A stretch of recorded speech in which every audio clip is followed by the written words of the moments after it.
Step out of the vehicle. Now." The command sliced through the morning air like a blade. Commander Hayes stood inches from the battered pickup truck, his hand resting on his sidearm, his jaw set in righteous authority. Behind the wheel, Robert Harrison, 81 years old, didn't flinch. His weathered hands stayed on the steering wheel, his pale blue eyes fixed on the distant gray warships across the harbor. The line of cars waiting at the Naval Air Station Oceana gate stretched back a quarter mile. Cell phones were already recording. Hayes leaned closer, his voice dropping to a dangerous whisper. "This expired ID is a joke. This rust bucket doesn't belong here. And this?"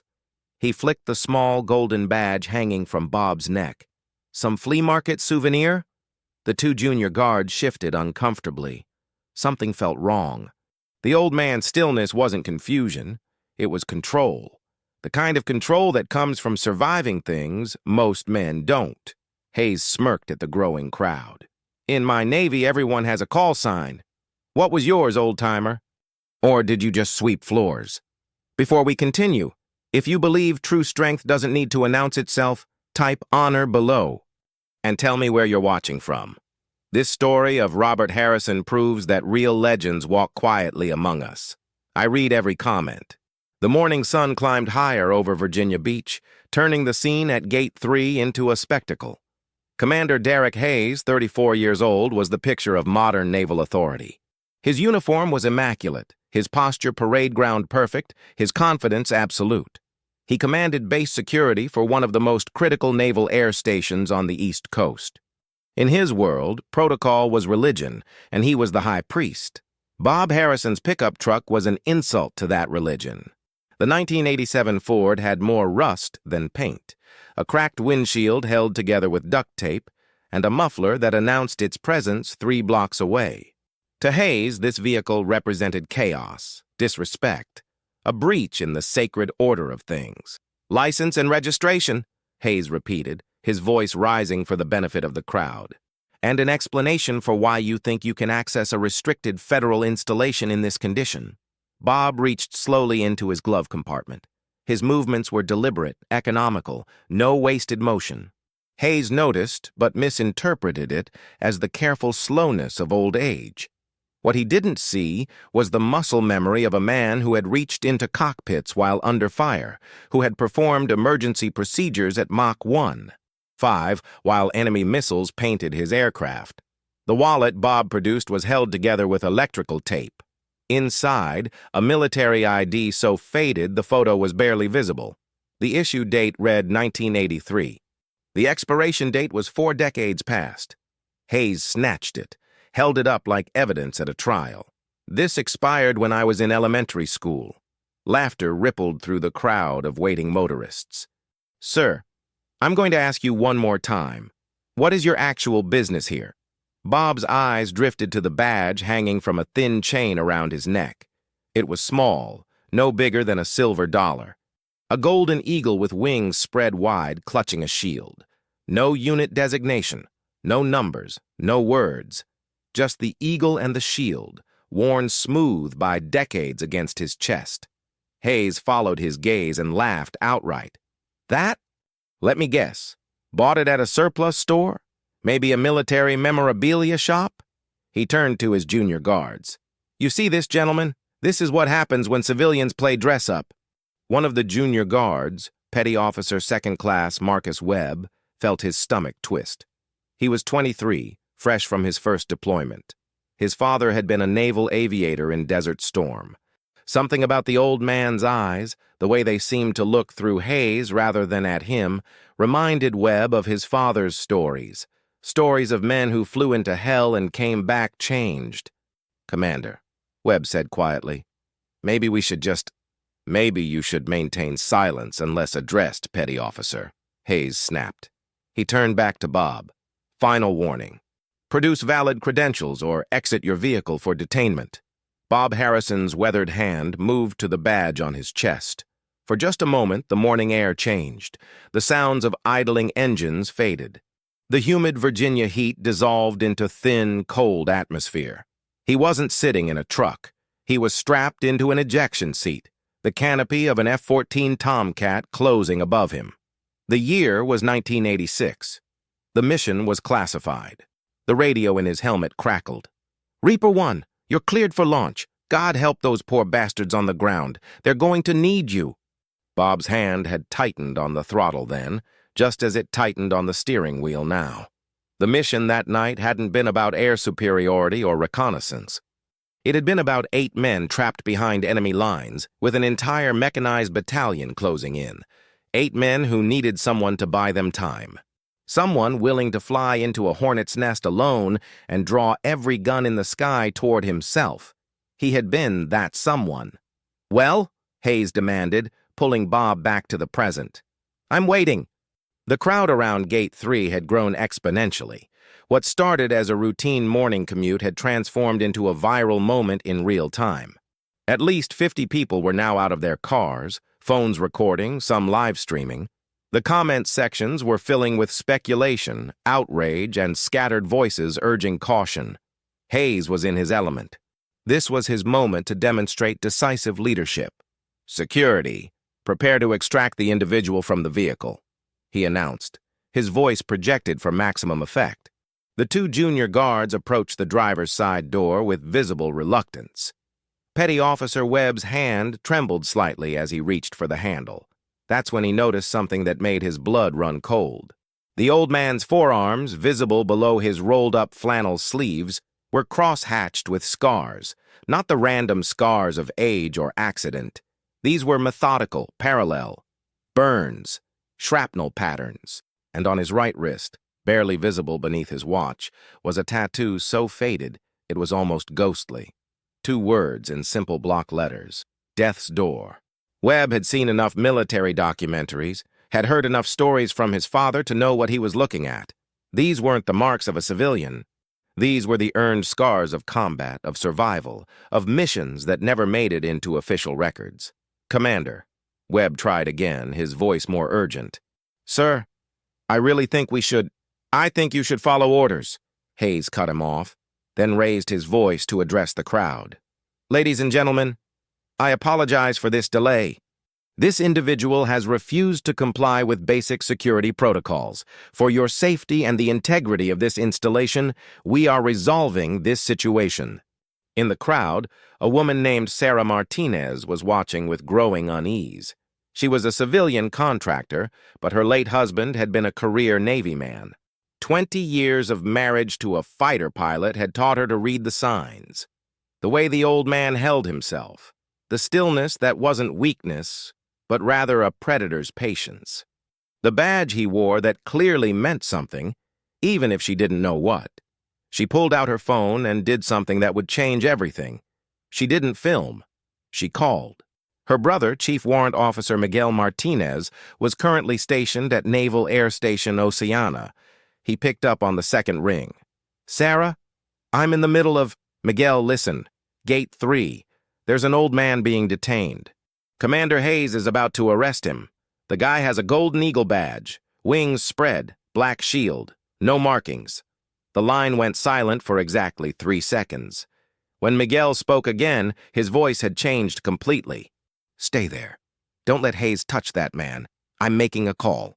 Sarah didn't understand, but she heard the fear in her brother's voice. Real fear. Meanwhile, Hayes had grown tired of the delay. "This is your final opportunity," he said to Bob, leaning down to the truck window. "Exit the vehicle voluntarily, or we will extract you by force. And let me tell you something, old man. I don't care if you served in World War II or if you're the president's uncle. On this base, I am the law. You will respect my authority." Bob Harrison finally spoke. His voice was quiet, rough with age, but it carried a weight that made Hayes instinctively take a step back. "Son, I've been respecting authority since before your father was born. The question isn't whether I respect it. The question is whether you understand what you're doing." "Is that a threat?" Hayes seized on the words. "Did everyone hear that? This man just threatened a federal officer." He gestured to the guards. "Cuffs, now." Petty Officer Webb's hand was on his cuff case when the sound of approaching vehicles shattered the tension. Not 1 car, 3. Black sedans moving at speed, lights flashing, cutting through traffic with absolute authority. What happened next would be talked about at Naval Air Station Oceana for years to come. The three sedans didn't slow down. They didn't ease into position. They arrived like an emergency response, tires squealing, doors flying open before the vehicles had fully stopped.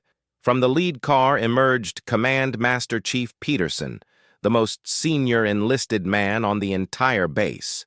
His face was pale, his jaw set, his eyes locked on the scene at the gate with an intensity that made every sailor in the crowd instinctively straighten. Hayes turned, confusion flickering across his confident facade for the first time. "Master Chief, what's—" "Commander Hayes, step away from that vehicle immediately." Peterson's voice wasn't loud, but it cut through every other sound like a blade through silk. "That is a direct order." Hayes blinked, his mind struggling to process what was happening. "Master Chief, I don't understand. This civilian has violated multiple security protocols. I'm executing my duties as—" "You are about to make the biggest mistake of your career," Peterson interrupted, walking past Hayes as if he didn't exist. He approached Bob's truck and for a moment just stood there, looking at the golden eagle badge hanging from the old man's neck. His hand came up in a salute so sharp, so precise, it could have been used in a training video. "Sir," Peterson said, his voice thick with emotion, "on behalf of the enlisted men and women of this command, I apologize for this inexcusable treatment." The crowd's murmur grew to a roar of confusion. Cell phone footage was being uploaded in real time. Hashtags were forming. The base's public affairs office would be fielding calls within minutes. Hayes stood frozen, his confident narrative collapsing around him.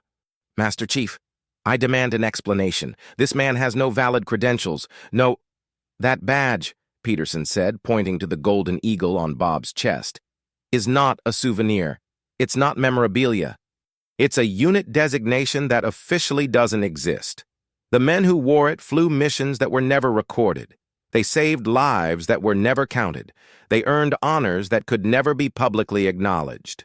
He turned to face Hayes, and the younger officer actually took a step backward from the intensity in the Master Chief's eyes. The Naval Aviation Special Warfare Program, Black Operations in Hostile Airspace, 1983 to 1991. Officially, it never happened. Unofficially, it's the reason a lot of men came home who shouldn't have. Sarah Martinez, still on the phone with her brother Miguel, felt her knees go weak. Her late husband had told her stories, late at night when the nightmares woke him. Stories of a mission in 1989 when his reconnaissance team had been trapped, surrounded, out of ammunition. They were writing their last letters home when they heard it. The sound of a single F-14 Tomcat flying so low it was shaking the trees, drawing every anti-aircraft gun in a 50-mile radius toward itself and away from them. He had never known the pilot's name.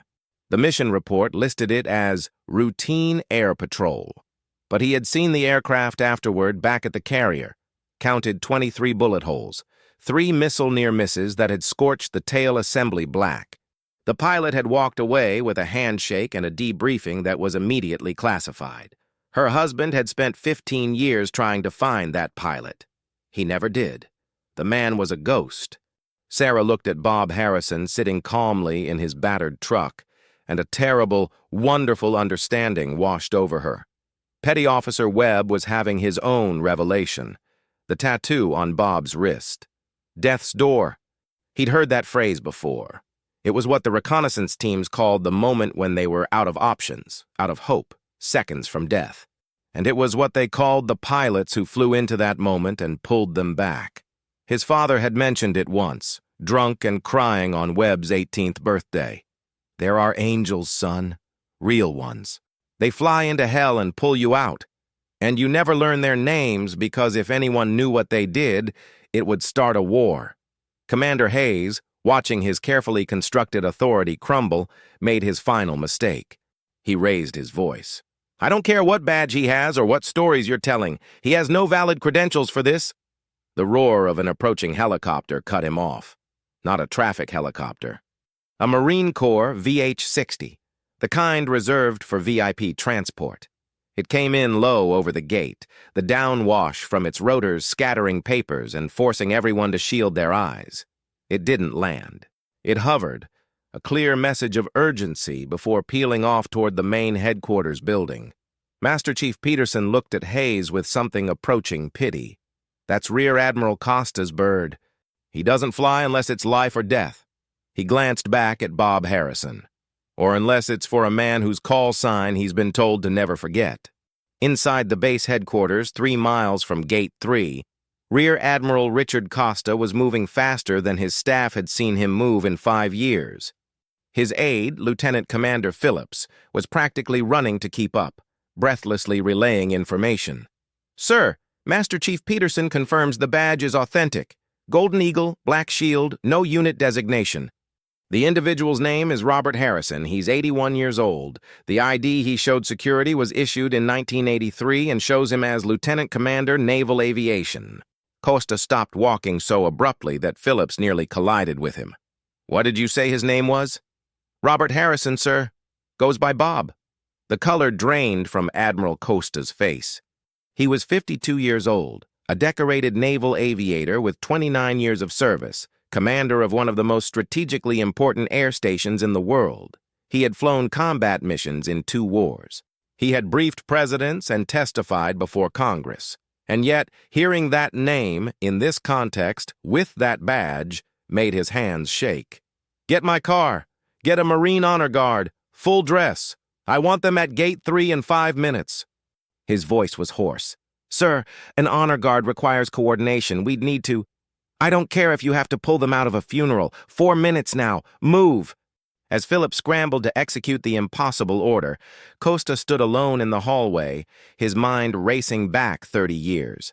He had been a junior lieutenant then, 22 years old, fresh out of flight school, cocky and invincible. He'd been assigned to VF-84, the Jolly Rogers, flying F-14s off the USS Theodore Roosevelt. It was 1993. The Cold War was officially over, but the world was no less dangerous. His squadron had been tasked with a reconnaissance mission over hostile territory in the Balkans. Simple observation. Take photos. Come home. It wasn't simple. They'd been jumped by 6 enemy aircraft. What should have been a fair fight became a rout when Costa's wingman took a missile and had to eject. Costa had been alone, outnumbered 6-1. His aircraft damaged, his fuel critical. He was seconds from ejection himself when the radio crackled. "Riptide 2, this is Reaper 1. Break left on my mark and light your burners. You're going home today." Costa hadn't known where the voice came from. His radar showed no friendlies in range, but the voice had carried absolute authority, absolute calm. He'd followed the orders. Mark. He'd broken left and hit his afterburners. And that's when he'd seen it. An F-14 Tomcat, approaching from below the radar floor, flying so low its belly was practically scraping the terrain.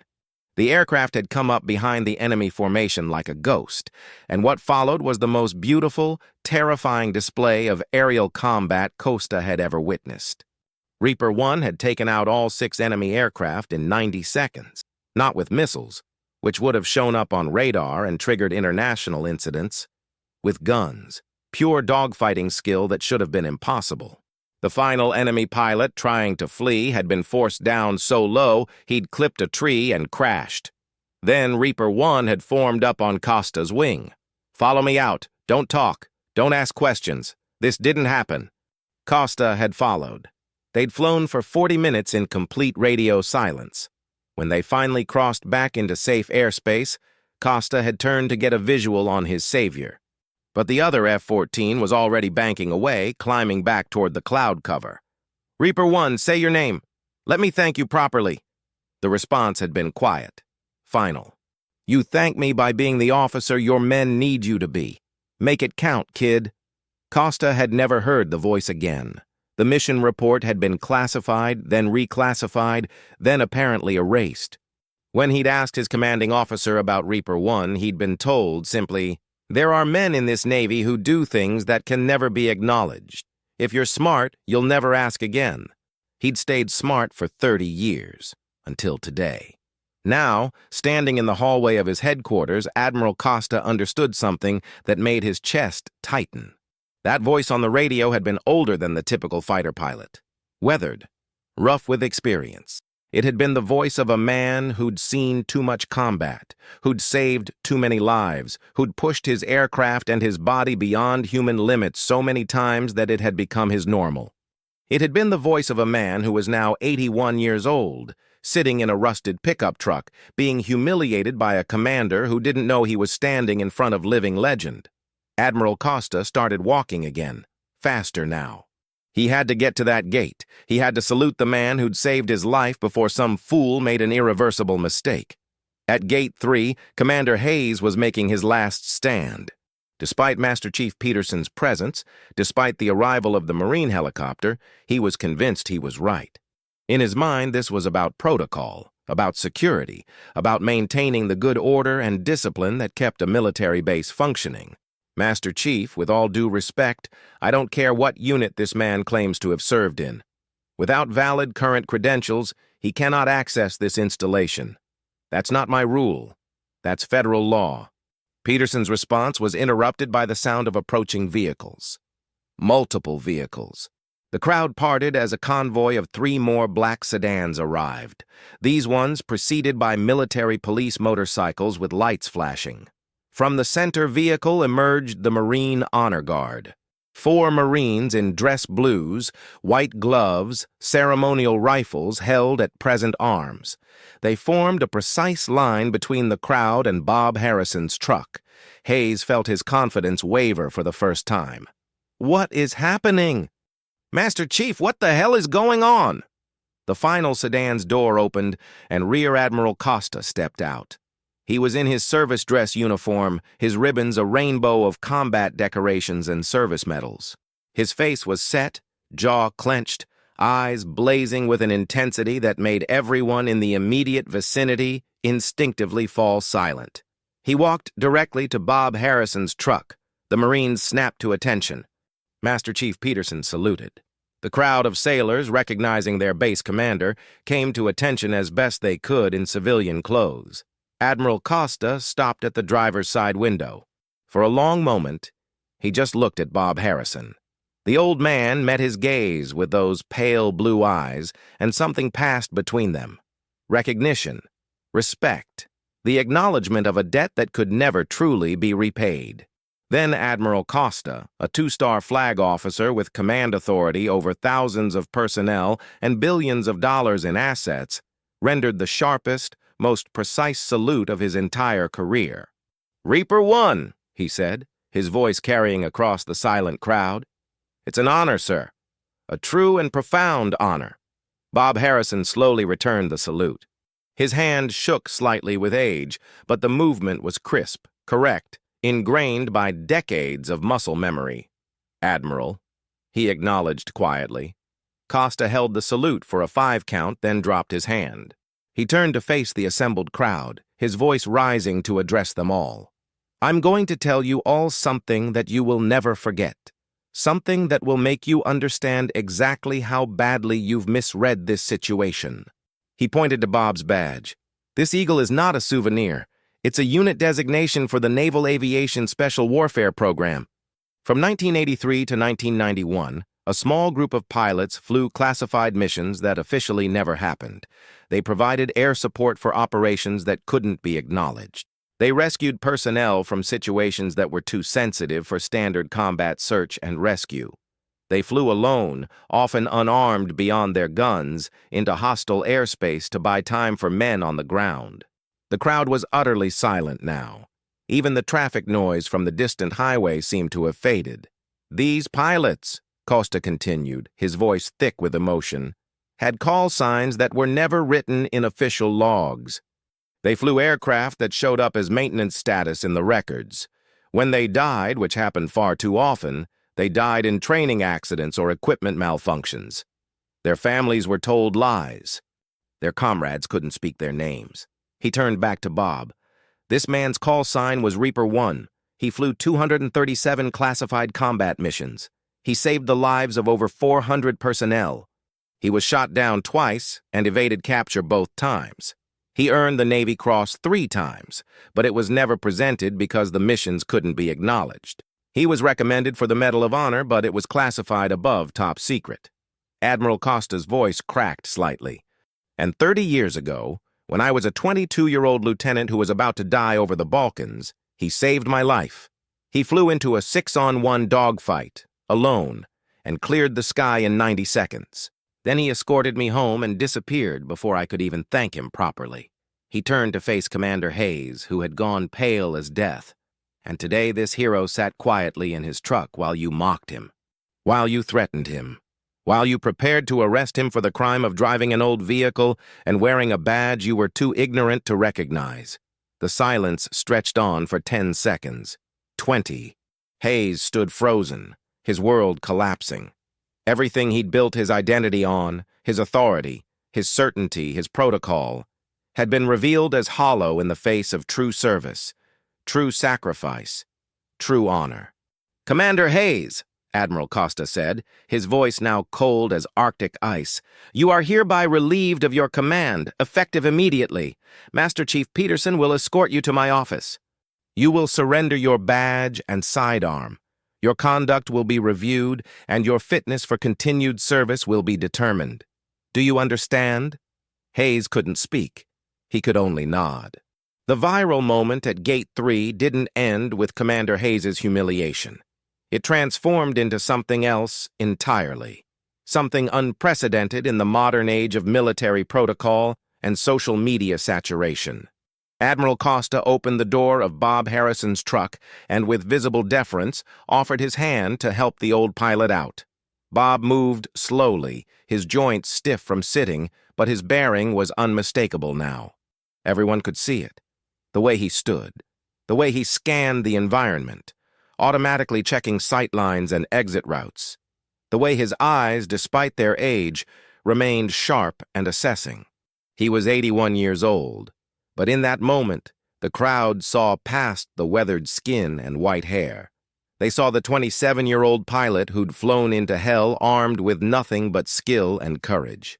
They saw the man who'd made decisions at 600 miles per hour that meant life or death for men he'd never met.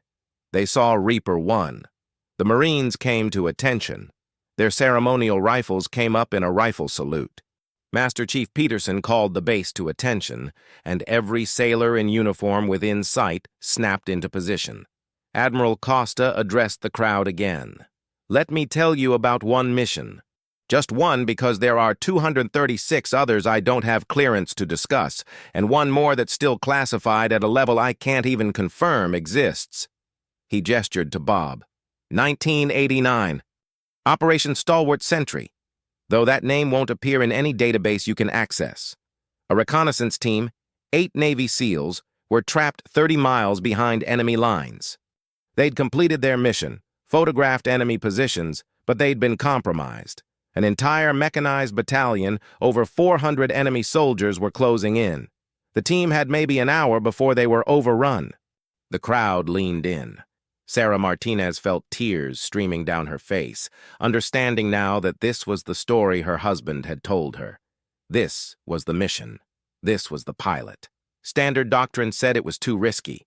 The enemy air defenses were too dense. Any aircraft entering that airspace would be shot down. The brass said the team would have to evade and escape on foot. 8 men, 30 miles of hostile territory. It was a death sentence disguised as optimism. Admiral Costa's voice hardened. Reaper 1 didn't accept that sentence. He launched alone, without authorization, in an F-14 that was technically grounded for maintenance issues. He flew below radar coverage, terrain following at 200 feet, into an area where 6 different anti-aircraft batteries were active. And for 45 minutes, he turned that entire battalion's attention away from 8 men on the ground and onto himself. Petty Officer Webb, standing at the edge of the crowd, felt his breath catch. His father had been on a reconnaissance team in 1989. His father had come home with a story about a pilot that couldn't be real, couldn't be possible, couldn't be anything but an angel. He never fired a shot, Costa continued. Didn't have to. He flew a pattern that drew every gun, every missile, every soldier's attention toward the sky. made himself the biggest, loudest target in 50 miles. The SEALs escaped. All 8 of them made it to the extraction point. Reaper 1 landed back on the carrier with 112 documented bullet holes in his aircraft, both engines damaged, hydraulics failing, and fuel for maybe 2 more minutes of flight. The Admiral turned to Bob. The official record says that F-14 was damaged during a training accident. Reaper 1 was given a verbal commendation and told never to speak of it again. The 8 men he saved were told the mission details were classified and they couldn't ask questions. But every single one of those men spent the rest of their careers trying to find him, trying to say thank you to the man who valued their lives more than his own. Sarah Martinez pushed through the crowd. She was crying openly now, not caring who saw. "My husband!" she called out. "Lieutenant Marcus Martinez!" He died 3 years ago. Cancer. But before he died, he made me promise something. She reached Bob Harrison and pulled out her phone. On the screen was a photo of her late husband in his Navy dress uniform. "He made me promise that if I ever met the pilot, the one from that mission, I would say thank you. He said it every day for 15 years. Thank you, Reaper 1. Thank you for my life. Thank you for my children's father. Thank you." Bob Harrison's weathered face softened. He took Sarah's hand gently. "Marcus Martinez. I remember the name from the after-action report. I'm glad he made it home. I'm sorry he's gone." "He lived because of you," Sarah whispered. "We all lived because of you." Admiral Costa let the moment settle, then addressed the still-recording crowd one final time. "This base, this installation, exists because of men like Reaper 1. The freedom to criticize, to protest, to question authority, all of it exists because men like him flew into the dark so we could live in the light. Today, we almost arrested a legend because we couldn't see past a rusty truck and an old ID card. Let that be a lesson we never forget." He turned to Bob. "Sir, you came here today for a reason. Whatever you need, wherever you need to go, consider every resource of this base at your disposal. Just name it." Bob Harrison smiled slightly, the first real smile of the day. "Admiral, I just came to visit my grandson. He's a mechanic in Hangar 7. It's his birthday. I wanted to surprise him." The simplicity of it, the pure ordinariness of the request after everything that had been revealed, made Admiral Costa actually laugh. "Then let's get you to Hangar 7, sir. I'll drive you myself." 3 weeks later, in a small diner just outside the base, Commander Derek Hayes sat alone at the counter. He wasn't commander anymore. He was Lieutenant Hayes now, reassigned to a logistics position in Norfolk, his career effectively over. The insignia on his collar felt heavier than the eagles he'd lost. The shame was a constant weight. The door opened. Bob Harrison walked in, ordered coffee, and took the stool next to him. Hayes couldn't look at him. "Sir," he managed, his voice barely above a whisper, "I don't deserve your time. What I did was unforgivable." "You were doing your job," Bob said quietly. "You were trying to protect your base. You just forgot that protection includes respect. I humiliated you. I mocked your service. You taught me something," Bob interrupted gently. "You reminded me that every generation has to learn these lessons for themselves. My generation learned them in Vietnam and the Cold War. Your generation is learning them now. The lesson is simple. Never assume you know someone's story just by looking at them." Hayes finally looked at him, tears in his eyes. "How can you forgive me? Because 40 years ago, I was arrogant too. I thought my wings and my skills made me invincible. Then I got shot down, and a 19-year-old Marine risked his life to pull me out of the wreckage. He died doing it. Took a bullet meant for me. I learned that day that rank and recognition mean nothing compared to character and sacrifice." Bob placed money on the counter for both their coffees. "Use this time, Lieutenant. Learn. Grow. Become the officer your people deserve. That's how you honor the lesson." He stood, placed a hand on Hayes' shoulder, and walked out of the diner, leaving the younger man with a fresh cup of coffee, a second chance, and a lesson in grace he would carry for the rest of his life. To everyone who typed honor and shared where you're watching from, thank you for standing with our heroes. Subscribe for more stories like this and unsung American heroes. See you in the next one.